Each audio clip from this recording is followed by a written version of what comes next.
नमस्कार दोस्तों, आप सभी को हमारे YouTube channel Shri Ram Pintu success point में पुनः स्वागत है। और आप सभी को आज हम बताने वाले हैं कुछ महत्वपूर्ण सवाल जो हमारे 10th यानी मैट्रिक के जो विद्यार्थी हैं उसके लिए बहुत ही महत्वपूर्ण है और ये सवाल आपको पढ़ना ही चाहिए। ये सवाल जरूर आएगा, ठीक है। चलिए तो सवाल की ओर हम चलते हैं। हमारा पहला सवाल है सवाल नंबर 1। देखिए सवाल नंबर 1 है 7/20, ठीक है। 7/20 का दशमलव प्रसार है। दशमलव प्रसार है यानी शांत है कि अशांत है, ऐसा जानने के लिए हम क्या करेंगे, ठीक है। एक नियम को जानना पड़ता है। वह नियम क्या है? जैसे मान लिया जाए कि ऊपर हमारा कुछ भी संख्या रहे p, ठीक है, कुछ भी संख्या रहे और नीचे जो है ना, नीचे एक 2 पर पावर कुछ भी आ जाए, एक 5 पर पावर इधर कुछ भी आए, दोनों गुना में अगर इस कंडीशन में होता है तो हमारा जो ये जो भिन्न है ना हमेशा शांत होता है। जान लीजिए हमेशा क्या होता है? शांत होता है। तो जानेंगे कैसे? नीचे जो 20 है इसका क्या करेंगे हम? गुणनखंड कर लेंगे, ठीक है। इसका क्या करेंगे? गुणनखंड। कैसे? 2 से लगाएंगे 10 बार में, 2 से लगाएंगे 5 बार में, ये हो गया है। तो हम देख रहे हैं कि 2 आया 2 बार तो 2 पर पावर 2 गुना 5 आया 1 पर तो 5 पर पावर 1। अब यहां पर क्या हो गया? 7/2 पर पावर 2 और गुना 5 पर पावर 1 यानी 2 पर पावर m गुना 5 पर पावर n। इस कंडीशन में अगर आता है तो हमारा यह जो है दशमलव प्रसार शांत होता है, ठीक है। आप इसको भाग दे करके भी देख सकते हैं। कैसे? 20 से आप भाग दे दीजिए, इसमें 7 में नीचे वाले से भाग पड़ता है, ऊपर वाले में नहीं लगता है तो दशमलव दे करके एक 0 देना पड़ता है। 20 या 60 बचा 10, एक 0, 20 बचे 100। ये देखिए पूरा पूरी कट गया। अगर ये नहीं कटता, भाग लगते जाता तो हमारा क्या होता? ये कभी कटता ही नहीं, तो ये शांत नहीं होता, ये होता अशांत, ठीक है। लेकिन यहां तो कट गया, ये शांत हो गया, ठीक है। दूसरा तरीका तो ये, लेकिन इस तरीके में थोड़ा सा परेशानी ये हो जाएगा कि अगर बड़ी बड़ी संख्या अगर यहां पर आ जाए, ठीक है, तो उस कंडीशन में भाग लगाना, पहाड़े को पढ़ना बहुत दिक्कत होता है। तो इस तरह से क्या करते हैं हम? इस तरह गुणनखंड करके और 2 और 5 के अगर मल्टीपल पर पावर आ जाता है तो हमारा ये जो दशमलव प्रसार है वह शांत होता है। अगर इस कंडीशन में नहीं आता है तो दशमलव प्रसार हमारा शांत नहीं होता है, ठीक है। चलिए हम चलते हैं अगले सवाल की ओर। अगला सवाल हमारा क्या है?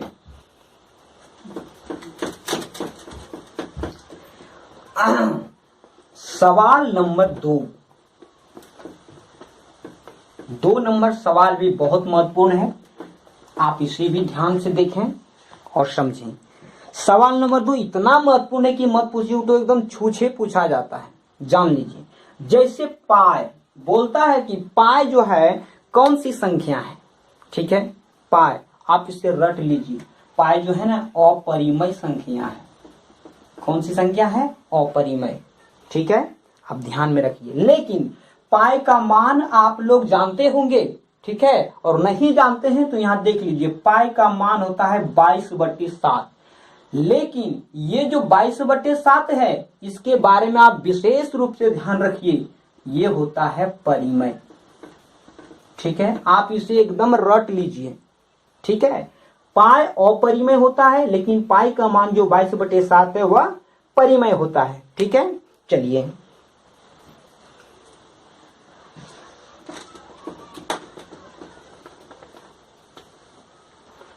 अगला सवाल है। अगला सवाल हमारा जो पूछा गया है परीक्षा में, उन सारे सवालों को हम सॉल्व करा रहे हैं और वही पैटर्न पर आपको पूछा जाएगा। सवाल नंबर 3 में बोला कि 2 संख्याओं का मौसम 15 है यहाँ देखिए लिखा हुआ है कि दो संख्याओं का मौस 15, ठीक है, तथा लॉस 105 तथा लॉस 105 है यदि उनमें से एक संख्या 5 है, यदि उनमें से एक संख्या 5 है तो दूसरी संख्या क्या होगा। ठीक है, आसान है, आप इसे एक लाइन में याद रखें कि लॉ एक संख्या गुना दूसरी संख्या बराबर लॉ 100 गुना मौ 100। ठीक है, तो एक संख्या दिया हुआ है, क्या है, एक संख्या हमारा 5 है, लिख दिए। दूसरी संख्या नहीं पता है, मान लेते हैं कि x है। लॉ 100 हमारा कितना 105, लिख दीजिए। मौ 100 हमारा 15 लिख देते हैं। अब दूसरी संख्या तो x है, तो x का मान निकाल लेंगे। 105 गुना 15 बटे 5, 5 से काटेंगे 3 बार में कटेगा, 5 या 15 और 3, ये 315 जो है हमारा दूसरी संख्या होगा। ठीक है, अब आप दूसरी संख्या ये और एक संख्या यहाँ पर आप देख रहे हैं 5, इन दोनों का आप अगर क्या कहते हैं, इन दोनों का आप मौ 100 निकालेंगे तो आपका 15 आएगा। ठीक है, और आपका लॉ 100 जो है 105 आएगा। ठीक है, चलिए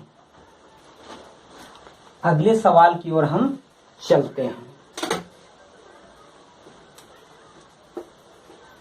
मौ 115 है तो 5 कैसे अवश्य आएगा। 5, एक संख्या अगर 5 है तो मौ 115 कैसे होगा, ये तो हमारा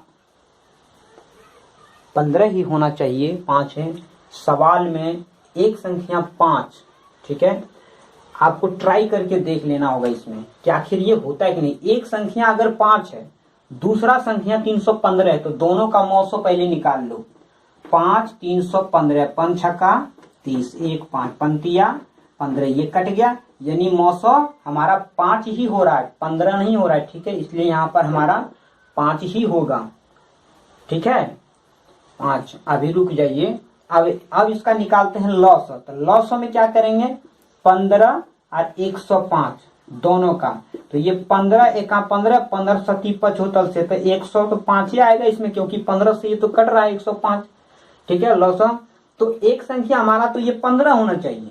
ठीक है, तभी दूसरी संख्या हमारा हो जाएगा ये 105।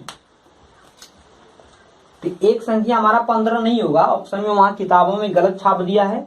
ठीक है, इसको सुधारना पड़ेगा, ये गलत हो गया हमारा, ऐसा नहीं होगा। देखिए, एक संख्या अगर 5 लेते हैं तो फिर प्रॉब्लम हो जाता है। ठीक है, इसको 15 लेना पड़ेगा एक संख्या। आप जान लीजिए एक संख्या होता है 15, दूसरी संख्या पता करना है। लॉ 100 हमारा है 105 और मौ 100 हमारा है 15, तो सीधी सी बात है, ये 15 तो कट जाएगा, तो x बराबर 105 आएगा। ऐसे भी हम देख सकते हैं कि अगर दो संख्या है, ठीक है, मौ 115 और लॉ 100 105, तो एक संख्या 15 है, तो दूसरी संख्या सीधी से 105 हो जाएगा, क्योंकि दोनों का तो लॉ 100 आराम से 15 सती 75 से 7 बार में कट जा रहा है, तो हमारा पहला संख्या हो जाएगा, दूसरी संख्या 105 हो जाएगा। ठीक है, चलिए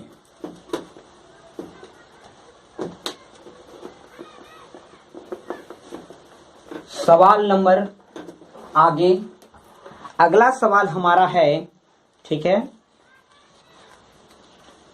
अगला सवाल है, निम्नलिखित में कौन अपरिमेय संख्या है। ठीक है, निम्नलिखित में कौन अपरिमेय संख्या है। चलिए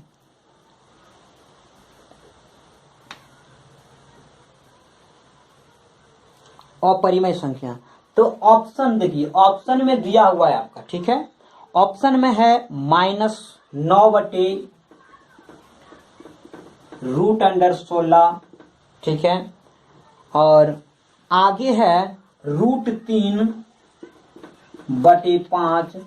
ऑप्शन नंबर सी में है, सी नंबर में हमारा है 1/100 और ये है हमारा रूट में।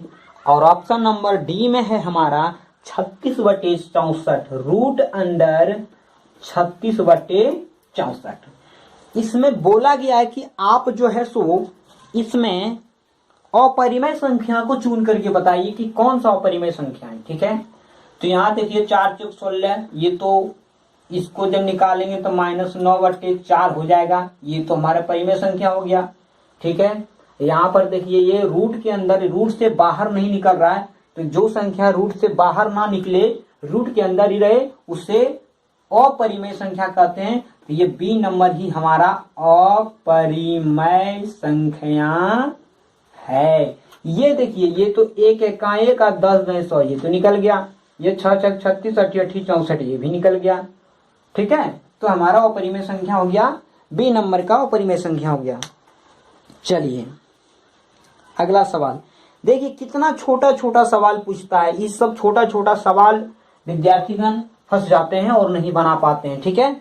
तो अगला सवाल कितना आसान है, पूछा गया है कि 188 ठीक है, 188/220 का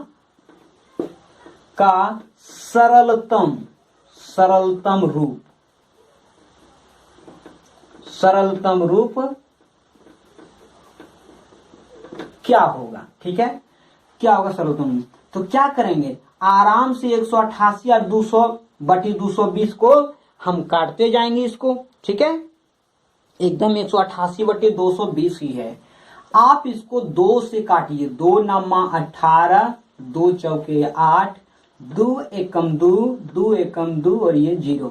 फिर कटेगा 2 से, तो 2 चौका 8, 2 सत्ती 14, 2 पचे 10, 2 पचे। अब ये नहीं कट रहा है तो नहीं कटेगा, तो हमारा सरलतम रूप हो गया 47/55, ठीक है। 47/55 हमारा सरलतम रूप हो गया है। इतना छोटा छोटा सवाल पूछा जाता है।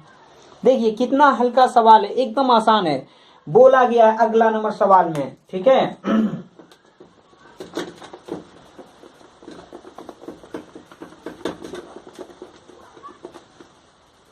अगला नंबर सवाल जो है एकदम कुछ नहीं है, बहुत ही आसान सवाल है।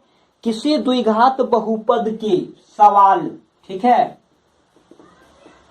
किसी द्विघात बहुपद के शून्यकों की अधिकतम संख्या होती है। शून्यकों की अधिकतम संख्या होती है। देखिए तो शून्यकों की अधिकतम संख्या, द्विघात बहुपद है तो शून्यकों की अधिकतम संख्या 2 हो जाएगा। जिस ऑप्शन में आपको मिले 2, आराम से उसमें ट्रिक मार देंगे, ठीक है। इतना छोटा छोटा सवाल पूछा जाता है, ठीक है।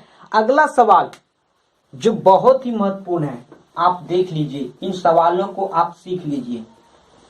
इस तरह के सवाल बदल बदल के जरूर एगो पूछा जाता है, ठीक है। ये बहुत महत्वपूर्ण है, इसे हम आसान कहेंगे लेकिन समझेंगे नहीं। देख लीजिए, ठीक है। जैसे बोला कि किसी पूर्णांक p के लिए सवाल है, किसी पूर्णांक p के लिए, ठीक है, विषम संख्या का रूप है, विषम संख्या का रूप है।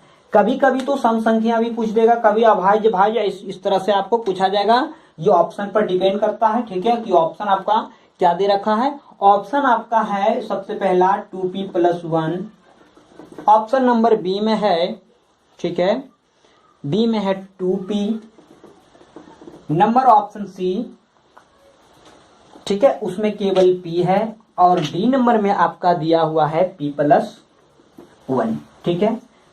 तो देखिए p के लिए विषम संख्या का रूप है, मतलब p का मान क्या रखें कि विषम संख्या क्या रहे, p का मान कुछ भी रखो, ठीक है, p का मान कुछ भी रखिए, विषम ही होना चाहिए, वही कंडीशन हमारा ये फुलफिल करेगा, यानी कि वही हमारा ऑप्शन हो जाएगा। जैसे p का मान अगर हम यहाँ पर 1 रखते हैं, 2 गुना 1 प्लस 1 तो हो जाएगा 2 एका 2 प्लस 1 बराबर 3, 3 विषम संख्या है ना, एकदम है। अगर आगे और कुछ रख के देखते हैं, 2 गुना 2 जोड़ 1, 2 दूना 4 जोड़ 1 हो गया यानी 5, ये भी विषम है। आगे 1 2 को और ट्राई कर लेते हैं, 3 का 2 तिया 6 प्लस 1 बराबर 7। आप देख लीजिए इसमें 2 2 जो है बढ़ता जा रहा है, यानी विषम संख्या होने के लिए p का मान कुछ भी रखो तो यही कंडीशन हमारा जो है ना फुलफिल कर रहा है, यही हो रहा है। अगर इसमें हम एक रखें तो 2 एका 2 और 2 रखें तो 2 दूना 4, इसमें 2 4 6 चलता जाएगा, यानी कि ये हमारा हो गया सम संख्या वाला। और p तो कुछ रखो तो वही संख्या होगा, ठीक है, 1 वाला तो फिर चलता जाएगा, तो आगे देखना ही है, यानी हमारा ये ऑप्शन नंबर 1 हो गया है, ठीक है। तो ऐसे ऐसे सवालों को ठीक है से आप सीखने के लिए हमारे चैनल पर बने रहिए, और इन्हीं सवालों के साथ आप लोगों को मैं विराम देना चाहता हूं। धन्यवाद।